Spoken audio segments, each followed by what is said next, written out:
ರಾಜ್ಯ ಸರ್ಕಾರಕ್ಕೆ ಸಾರಿಗೆ ನೌಕರರು ಮಾರ್ಚ್ 2ರ ಡೆಡ್ಲೈನ್ ಕೊಟ್ಟಿದ್ದಾರೆ. ಮಾರ್ಚ್ 2ರ ಒಳಗೆ ವೇತನ ಪರಿಷ್ಕರಣೆ ಮಾಡಿ ಅಂತ ಒತ್ತಾಯಿಸಿದ್ದಾರೆ. ತಾತ್ಕಾಲಿಕವಾಗಿ ಮುಷ್ಕರ ವಾಪಸ್ ಪಡೆದಿದ್ದಾರೆ ಸಾರಿಗೆ ನೌಕರರ ಒಕ್ಕೂಟ ಸದಸ್ಯರು. 2025ರ ಮಾರ್ಚ್ನಿಂದ ಸಂಬಳ ಪರಿಷ್ಕರಣೆಗೆ ಸಾರಿಗೆ ನೌಕರರು ಒಪ್ಪಿಲ್ಲ. ಜೊತೆಗೆ 26 ತಿಂಗಳ ಸಂಬಳ ಹಿಂಬಾಕಿ ಕೊಡೋ ಸರ್ಕಾರದ ನಿರ್ಧಾರಕ್ಕೆ ನಮ್ಮ ಒಪ್ಪಿಗೆ ಇಲ್ಲ. ಸರ್ಕಾರದ ನಿರ್ಧಾರಕ್ಕೆ 11 ದಿನಗಳ ಡೆಡ್ಲೈನ್ ಕೊಟ್ಟಿದೆ ಸಾರಿಗೆ ಒಕ್ಕೂಟ. 2024ರ ಜನವರಿಯಿಂದ ವೇತನ ಪರಿಷ್ಕರಣೆ ಮಾಡಬೇಕು. 38 ತಿಂಗಳ ವೇತನ ಹಿಂಬಾಕಿ ಪಾವತಿಗೆ ಪಟ್ಟು ಹಿಡಿದಿದ್ದಾರೆ ನೌಕರರು. ಸರ್ಕಾರ ವರ್ಸಸ್ ಸಾರಿಗೆ ನೌಕರರ ಸಂಘರ್ಷಕ್ಕೆ 11 ದಿನಗಳ ತಾತ್ಕಾಲಿಕ ಬ್ರೇಕ್.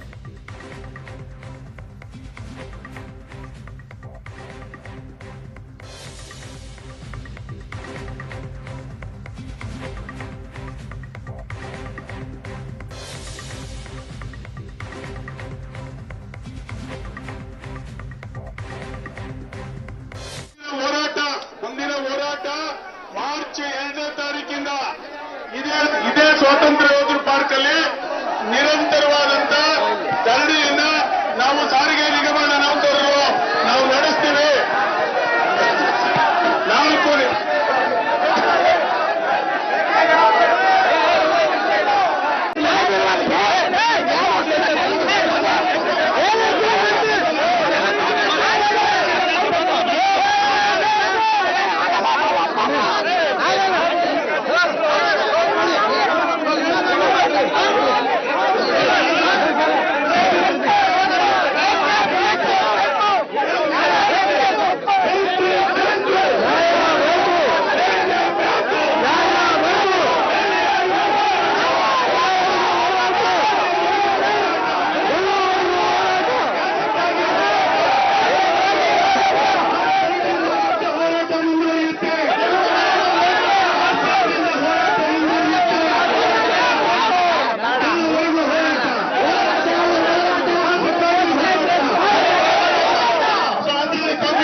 ಯಾಕೆ ಮಾಡಿಲ್ಲ?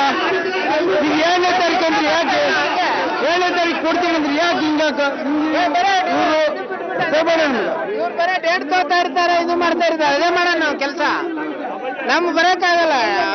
2ನೇ ತಾರೀಕು 3ನೇ ತಾರೀಕು ನಾವು ಕಾಯಕ್ಕೂ ಆಗಲ್ಲ, ಇದನ್ನು ಮಾಡೋಕ್ಕಾಗಲ್ಲ. ನಮ್ದು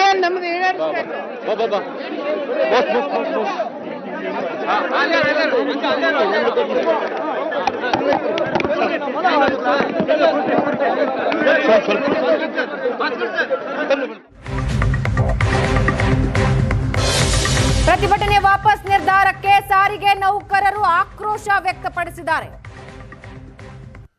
ನಿರ್ಧಾರದ ವಿರುದ್ಧ ಮುಖಂಡರ ವಿರುದ್ಧ ತರಾಟೆಗೆ ತೆಗೆದುಕೊಂಡಿದ್ದಾರೆ. ಪ್ರತಿಭಟನೆ ವಾಪಸ್ ನಿರ್ಧಾರಕ್ಕೆ ಸಾರಿಗೆ ನೌಕರರು ತಮ್ಮ ಆಕ್ರೋಶ ಹೊರಹಾಕಿದ್ದಾರೆ. ಅನೌನ್ಸ್ಮೆಂಟ್ ಆಗ್ತಾ ಇದ್ದ ಹಾಗೆ ವಿರೋಧ ವ್ಯಕ್ತಪಡಿಸಿದ್ದಾರೆ.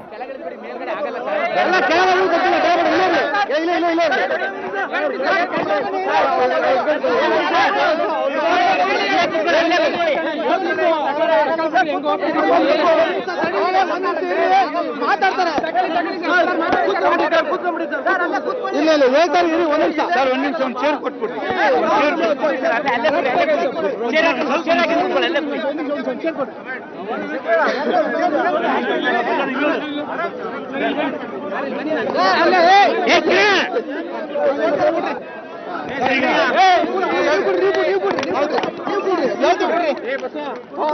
ಕರೆಕ್ಟ್ ಇದಾರೆ ಬಿಡ ಮಾಡಿ. ಯಾಕೆ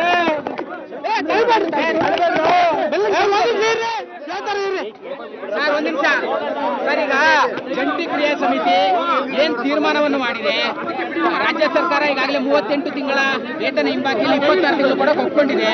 25ರಿಂದ ವೇತನ ಪರಿಷ್ಕರಣೆಗೆ ಒಪ್ಕೊಂಡಿದೆ. ಏನ್ ತೀರ್ಮಾನ ಮಾಡಿದ್ರಿ ಸರ್? ಈಗ ಜಂಟಿ ಕ್ರಿಯಾ ಸಮಿತಿ ಕೂಲಂಕುಷವಾಗಿ ಪರಿಶೀಲನೆ ಮಾಡಿ ಎಲ್ಲ ವಿಷಯಗಳನ್ನು ಗಮನಕ್ಕೆ ತಗೊಂಡು ಚರ್ಚೆ ಮಾಡಿ ಒಂದು ಅಭಿಪ್ರಾಯಕ್ಕೆ, ಒಮ್ಮತದ ಅಭಿಪ್ರಾಯಕ್ಕೆ ಬಂದಿದೆ. ಇವತ್ತು ನಾವೇನು ಮುಷ್ಕರದ ಕರೆ ಕೊಡಬೇಕು ಅಂತ ಹೇಳಿದ್ವಿ. ಸರ್ಕಾರ ಇವತ್ತು ಅದಕ್ಕೆ ಮಣಿದು ಸಾಕಷ್ಟು ಕೆಳಗಡೆ ಬಂದಿದೆ. ಈಗ 26 ತಿಂಗಳ ಅರಿಯರ್ಸ್ ಅನ್ನ ಕೊಡಕ್ಕೆ ಒಪ್ಪಿದ್ದಾರೆ ಸರ್. ಈಗ 26 ತಿಂಗಳ ಅರಿಯರ್ಸ್ ಕೊಡ್ಲಿಕ್ಕೆ ಮುಂದೆ ಬಂದಿದೆ. ಮತ್ತೆ ಈಗ 1/4/25 ಅಂತ ಹೇಳಿದ್ದಾರೆ. ಮಾನ್ಯ MD ಅವರು ಬಂದಿಲ್ಲಿ ಅಡ್ರೆಸ್ ಮಾಡುವ ಸಂದರ್ಭದಲ್ಲಿ ನಿವೃತ್ತ ನೌಕರರ ಹಿತವನ್ನು ನಾವು ಖಂಡಿತವಾಗ್ಲೂ ಕಾಪಾಡ್ತೀವಿ ಅನ್ನುವಂಥ ಭರವಸೆನ ಕೊಟ್ಟಿದ್ದಾರೆ. ಈ ಎಲ್ಲ ಅಂಶಗಳನ್ನ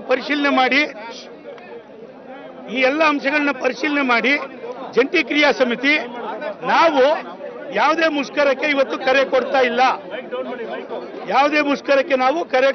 ಇದು ಮೊದಲನೇ ಪಾಯಿಂಟ್. ಎರಡನೇ ಪಾಯಿಂಟ್, ನಮ್ಮ ಪ್ರತಿಭಟನೆ ಹೋರಾಟ ಮುಂದುವರಿಯುತ್ತೆ. ನಾವು ಅವ್ರೇನು 38 ತಿಂಗಳ ಅರಿಯರ್ಸ್ ಬದಲಿಗೆ 26 ಕೊಟ್ಟಿದ್ದಾರೆ, ಅದನ್ನು ನಾವು ಒಪ್ಪೋದಿಲ್ಲ. ಮತ್ತೆ ಅವರು 1/24 ವೇತನ ಪರಿಷ್ಕರಣೆ ಮಾಡಬೇಕು ಅನ್ನೋ ಹೋರಾಟ ಮುಂದುವರಿಯುತ್ತೆ. ಅದರ ಭಾಗವಾಗಿ ಬೆಂಗಳೂರಿನ ಫ್ರೀಡಂ ಪಾರ್ಕ್ನಲ್ಲೇನೆ ಮಾರ್ಚ್ 2ನೇ ತಾರೀಕಿಗೆ ಮೊದಲನೇ ಬಾರಿಗೆ ಹಾಸನ ಮತ್ತು ಚಿಕ್ಕಮಗಳೂರು ವಿಭಾಗದ ಕಾರ್ಯಕರ್ತರು ಇಲ್ಲಿಯ ಧರಣಾ ಕಾರ್ಯಕ್ರಮದಲ್ಲಿ ಭಾಗವಹಿಸ್ತಾರೆ. ಹಾಸನ ಚಿಕ್ಕಮಗಳೂರು ಮೊದಲನೇ ದಿವಸ, ಎರಡನೇ ದಿವಸ ಬೇರೆ ಡಿವಿಷನ್, ಎರಡು ಡಿವಿಷನ್ಗಳು ಇಲ್ಲಿ ಬರ್ತಾರೆ. ನಮ್ಮ ಒತ್ತಾಯ ಇಷ್ಟೇ, ರಾಜ್ಯ ಸರ್ಕಾರಕ್ಕೆ ನೀವು ತಂದಿರತಕ್ಕಂಥ ಏಕಪಕ್ಷೀಯ ನೋಟಿಫಿಕೇಶನ್ ನಾವು ಒಪ್ಪೋದಿಲ್ಲ. ನಮಗೆ 38 ತಿಂಗಳ ಅರಿಯರ್ಸ್ ಬೇಕು. ಇದು ಮೊದಲನೇ ಪಾಯಿಂಟ್. ಎರಡನೇದು 1/1/24 ನಮ್ಮ 4 ವರ್ಷದ ವೇತನ ಪರಿಷ್ಕರಣೆ ಆಗಬೇಕು. ಹೋರಾಟ ಮುಂದುವರಿಯುತ್ತೆ.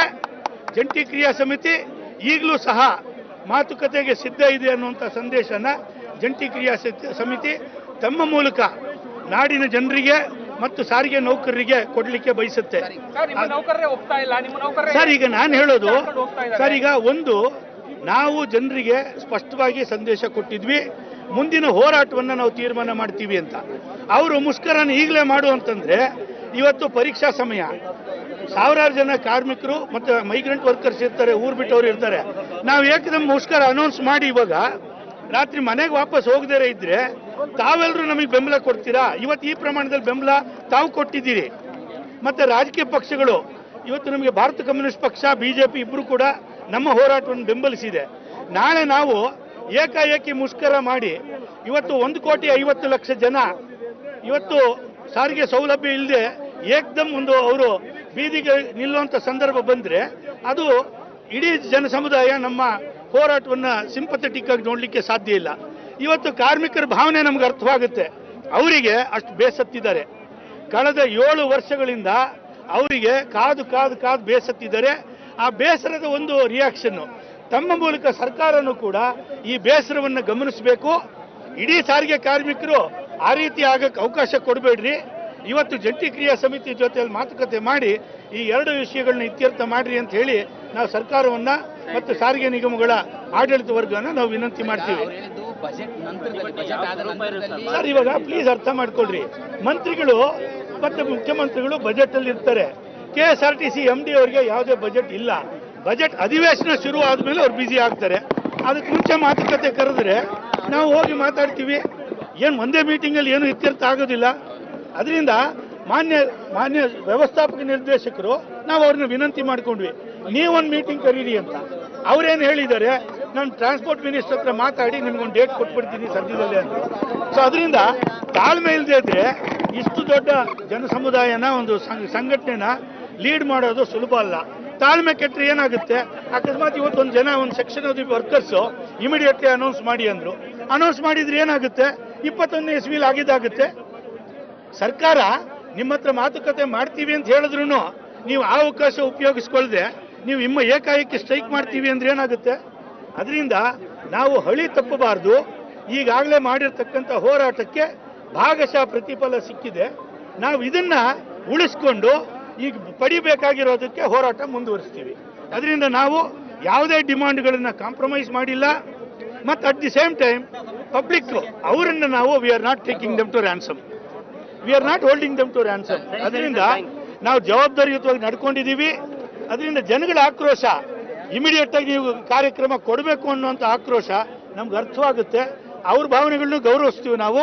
ಅಟ್ ದಿ ಸೇಮ್ ಟೈಮ್ ಇಡೀ ಸಾರಿಗೆ ನೌಕರರು 1,15,000 ಜನನು ಆ ಮನಸ್ಥಿತಿಗೆ ಬರೋದಕ್ಕೆ ದಯವಿಟ್ಟು ಅವಕಾಶ ಮಾಡಿಕೊಡ್ಬೇಡ್ರಿ ಅಂತ ನಾವು ತಮ್ಮ ಮೂಲಕ ಸರ್ಕಾರನ ಮತ್ತೆ ಆಡಳಿತ ವರ್ಗನ ನಾವು ವಿನಂತಿ ಮಾಡ್ತೀವಿ. Thank you. ತಮಗೆ ಮಾಧ್ಯಮದ ಸ್ನೇಹಿತರು ಈ ಒಂದು ಹೋರಾಟ ದೊಡ್ಡ ಪ್ರಮಾಣದಲ್ಲಿ ಯಶಸ್ವಿ ಆಗಲಿಕ್ಕೆ ಕಾರಣೀಭೂತರು. ತಾವು ನಿರಂತರವಾಗಿ ಸಾರಿಗೆ ನೌಕರರ ನೋವಿಗೆ, ಸಂಕಟಕ್ಕೆ ಮತ್ತೆ ಆಕ್ರೋಶಕ್ಕೆ ದನಿಯಾಗಿ ಕೆಲಸ ಮಾಡಿದ ಕಾರಣ ಸರ್ಕಾರ ಈ ಒಂದು ತೀರ್ಮಾನಕ್ಕೆ ಬಂದಿದೆ ಮತ್ತು ಹೋರಾಟಕ್ಕೆ ಅವಕಾಶ ಆಸ್ಪದ ಮತ್ತು ಮುಂದುವರೆದಿದೆ. ಸೊ ನಿಮ್ಮ ಸಹಕಾರ ಹೀಗೆ ಇರಲಿ. ತಮ್ಮೆಲ್ಲರಿಗೂ ಜಂಟಿ ಕ್ರಿಯಾ ಸಮಿತಿ ಪರವಾಗಿ ಧನ್ಯವಾದಗಳು. ಮತ್ತೆ ಪೊಲೀಸ್ ಅವರು ನಮಗೆ ತುಂಬಾ ಸಹಕಾರ ಕೊಟ್ಟಿದ್ದಾರೆ. ಅವರಿಗೂ ಸಹ ತಮ್ಮೆಲ್ಲರ ಪರವಾಗಿ